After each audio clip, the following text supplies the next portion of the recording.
Everyone, this is Wes from the PC Pit Stop with a very short video of how we actually reflow our HP Pavilion and similar boards with the NVIDIA chipsets to repair the black screens.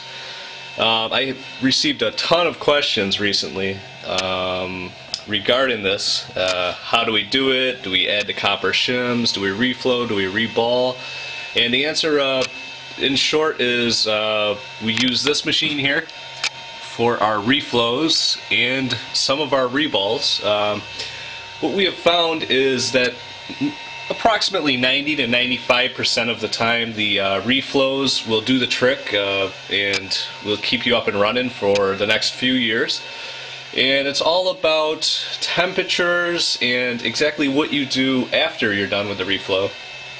Basically, you obviously want to put in your copper shims to replace the HP foam pads that they put in there. That takes care of the coolant issue on the heatsink.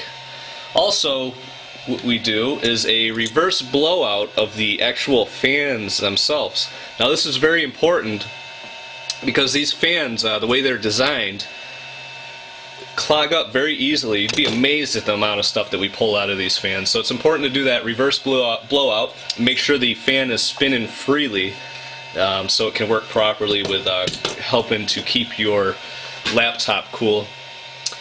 And also we refresh the thermal paste on the processor as well as the GPU, the video processor as well.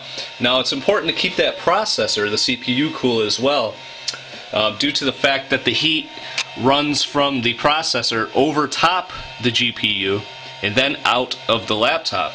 So if your processor is running hot, obviously your GPU is going to run hot as well, due to the fact that the heat runs right over top of it before it exits the laptop. So we obviously we refresh, clean out all the old thermal paste, put on some good thermal paste, put on our copper shim, and depending on the motherboard, we have about 7 different variations of copper shims depending on the type of motherboard that you have. So basically when we reflow, we put on our little template to isolate the GPU, and this is just an extra precaution. It's not really needed. The infrared light will not travel too much. It's a pretty direct beam that's hitting the GPU itself, but this is an added precaution, just so no plastic parts and whatnot get too hot. So basically we line up the GPU. I'm not going to go through the whole process right now, but basically we would turn on the heat plate underneath and let it warm up, and then we would turn on our infrared reflow beam. Now what you're going to see is that beam of light will focus on the GPU itself and is heating it up to about approximately, depending on the GPU that's underneath the beam of light, it's anywhere from 300, 350 degrees approximately. Basically you see the beam of light is steady, and then it gives it a break for about 1 or 2 seconds. And this is just so the solder can reflow and reconnect to the motherboard. So basically we let that run for 5 minutes and then shut her down. As I said, I'm not going to go through the whole process. And then that's when we would bring it back.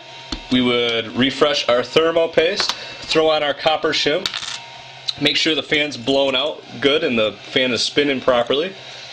Obviously make sure that the contacts for the shim are nice and clean.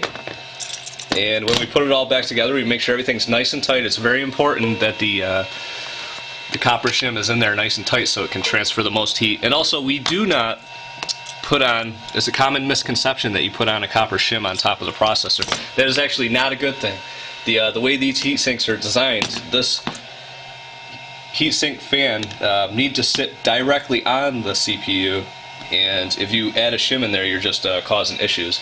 And they do need the shim on the GPU though, however, as HP designed it that way. So yeah, that's basically it. Reball, basically we don't use this machine too often for our reballs, but it can be used.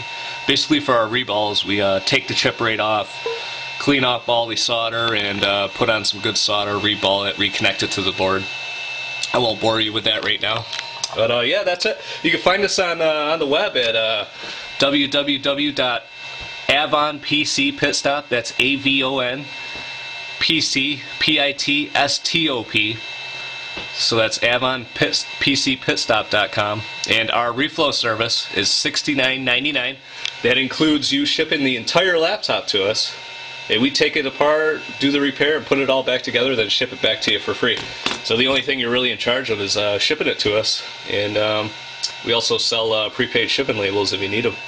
So thanks, guys. Let me know if you have any questions.